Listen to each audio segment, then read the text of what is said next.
मैं ये तब तक नहीं समझता था जब तक मैं फादर नहीं बना। मेरी जिंदगी में दो बहुत प्यारे बच्चे हैं, एक बेटा है और एक बिटिया है। बेटा बड़ा है। जब वो हुआ तो मेरे को समझ आया पिता बनना क्या होता है। मुझे लगता है उसके बाद हमारे जीवन का हर निर्णय उसके हिसाब से हुआ। यहां जाने से वो रोता है, वहां नहीं जाएंगे। वहां जाने से वो हंसता है तो वहां जाएंगे। उसको इस तरीके की पिक्चरें पसंद है तो ऐसी पिक्चरें जाएंगे। उसको मॉल में जाना पसंद है तो मॉल में जाएंगे। उसके लिए घोड़ा बनेंगे, वो पीठ पे घोड़ा बन के चढ़ेगा, हमारे कपड़ों पे सूसू करेगा, वो बोलेगा मैं ये खाऊंगा तो उसको खिलाएंगे।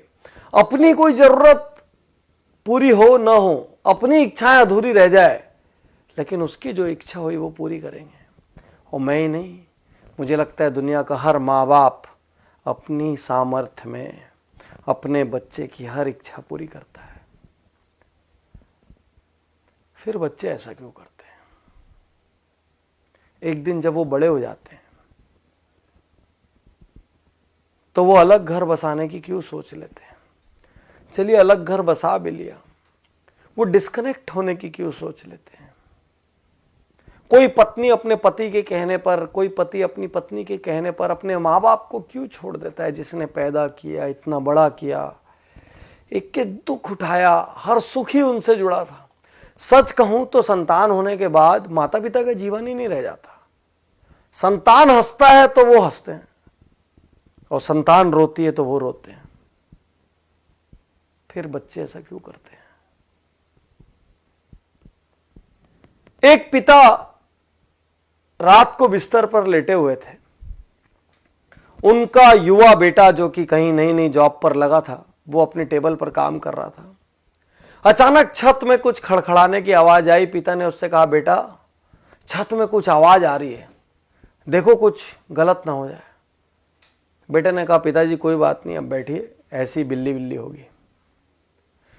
थोड़ी देर बाद फिर आवाज बढ़ी। पिता ने कहा, बेटा आवाज देखो बढ़ गई है, बेटा बहुत चोरियां हो रही है आसपास, थोड़ा सा देख लो। बेटा ने कहा, पिताजी कोई बिल्ली होगी, कोई चूहा हो गया, हवा से कुछ सामान लुढ़क गया होगा, आप सो जाइए। 5 मिनट बाद फिर जोर की आवाज हुई। पिता उठ गए। पिता ने कहा, बेटा देख लेता तो अच्छा होता, कुछ हो ना जाए। और बच्चा जोर से भड़क के कहता है, आपको तो नींद आती नहीं है, आपको क्या है, दिन भर आप सोते रहते हो, आपको कोई काम है नहीं, मुझे तो काम करने दो। अरे जो होगा मैं देख लूंगा, आप चुपचाप सोने क्यों नहीं जाते, इतना परेशान क्यों कर रहे हो? पिता की आंखें गीली हो गई, नम हो गई आंखें। पिता चुप रहे। और कुछ मिनट बाद वो कहते हैं बच्चे से, बेटा तूने बचपन में मुझसे 1000 प्रश्न किए, लाख प्रश्न किए। आसमान नीला क्यों होता है, बारिश कैसे होती है, सूरज कैसे उगता है, चंदा मामा में कौन रहता है, गाड़ी कैसे चलती है, पतंग कैसे उड़ती है। बेटा मैं तेरे हर प्रश्न का जवाब देता रहा। कभी नहीं जानता था तो झूठ मूठ का देता रहा, कभी कहीं से पूछ के देता रहा, कहीं से पता करके देता रहा। बेटा मैं तेरे पर कभी गुस्सा नहीं हुआ कि आसमान नीला क्यों होता है तो तेरे को क्या करना है उससे। बेटा मैंने कभी नहीं कहा, और आज तो मेरी छोटी सी बात से बुरा मान गया। यही तो सच्चाई है दुनिया की। एक संतान के लिए माता पिता अपना हर सुख दांव पे लगा देते हैं। वही संतान बाद में जेनरेशन गैप का नाम दे देती है। वही संतान बाद में कहती है हमारे विचार मेल नहीं खाते। विश्वासघात है ये, गलत है ये। जितना आपकी सामर्थ्य हो उतना आपको करना चाहिए। मैं ये नहीं कहता कि आप श्रवण कुमार बन जाए और कांधे पर उठाकर लेके जाएं, लेकिन जितनी आपकी सामर्थ्य हो उतना आपका दायित्व बनता है।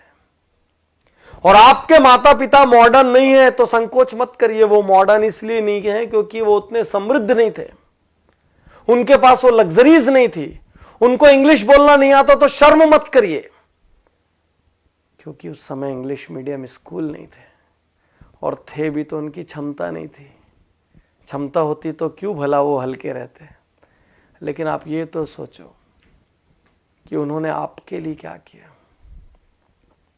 उन्होंने ये तो किया कि आपको इतना सामर्थ्यवान बना दिया। अब आपका क्या दायित्व है छोड़ के चले जाएं? अब आपका क्या दायित्व है बुढ़ापे में, जब उनको किसी के साथ की सबसे ज़्यादा ज़रूरत है? अरे किसी जॉब की वजह से, असाइनमेंट्स की वजह से पास ना रह पाए तो हर दिन एक फ़ोन तो कर सकते हैं, हर कुछ महीने में मिलने तो आ सकते हैं, सारी व्यवस्थाएं तो जुटा के दे सकते हैं कि किसी किस्म की कोई तकलीफ ना हो जाए। बागबान पिक्चर आपने देखी होगी, मुझे उसमें आज भी अमिताभ बच्चन का एक सीन याद आता है, जब चश्मा बनाने के लिए उनका बेटा कहता है अभी पैसे नहीं है, काम चला लो, और छोटा सा बच्चा पैसे ला के देता है कि पापा पहले, दादाजी पहले चश्मे बनवा लो।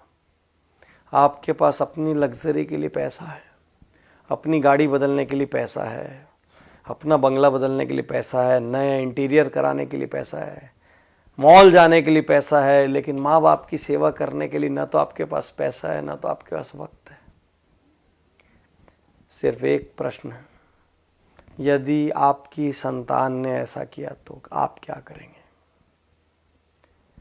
यदि आपकी संतान ने ऐसा किया तो आप क्या करेंगे? आप बोलेंगे नहीं, मेरी संतान तो कर ही नहीं सकती। लेकिन आपके माँ बाप ने भी तो ये नहीं सोचा था ना कि आप ऐसा करेंगे, नहीं तो आपको दूध क्यों पिलाते, आपको बड़ा क्यों करते जब एक दिन विश्वासघात लेना था तो। आज आप जो कर रहे हैं ना, वो कल आपके साथ भी हो सकता है। सोचिए, गणेश जी ने माता पिता के 3 चक्कर लगा लिए थे और उसी से उनका दुनिया का सारा चक्कर हो गया था। माता पिता हैं, ये भी भाग्य की बात है। मैं ज़्यादा जानता हूँ, मेरे पिता का निधन जब मैं बहुत छोटा था तब हो गया था, और जब मैं सामर्थ्यवान हुआ तो मेरी माता का निधन हो गया।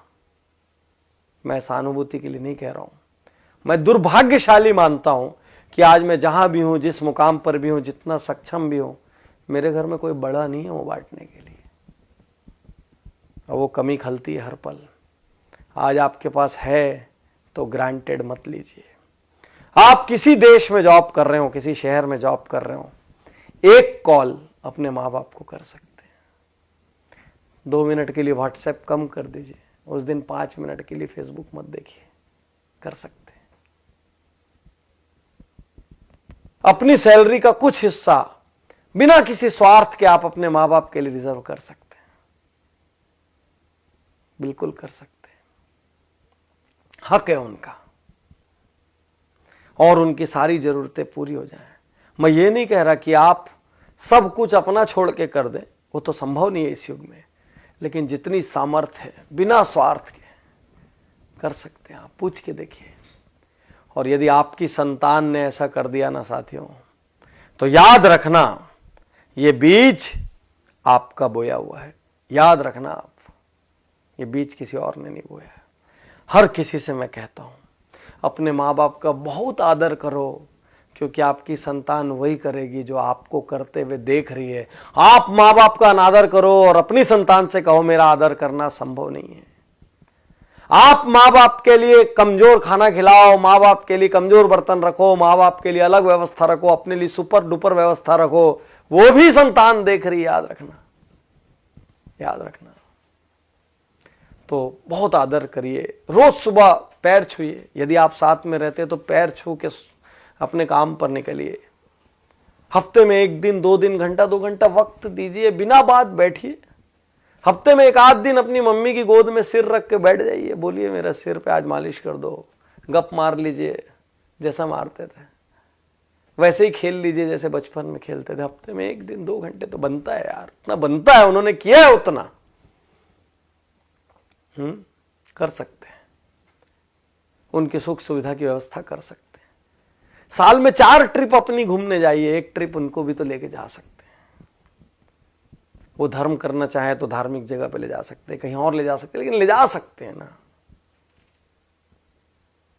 कुछ ऐसा कीजिए ना कि आपके माँ बाप अपनी प्रार्थना में कहें कि हे भगवान, हर जन्म में मुझे ऐसी संतान देना।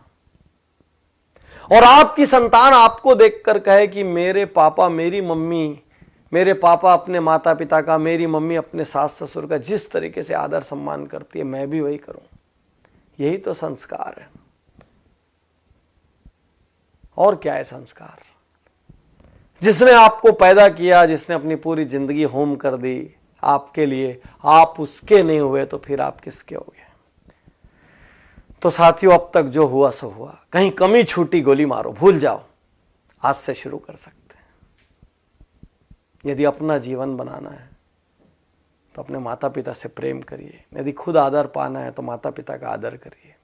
मुझे विश्वास है आज इस वीडियो को देखकर लाखों करोड़ों लोग एक बार फिर अपने माता पिता के लिए वक्त निकालेंगे।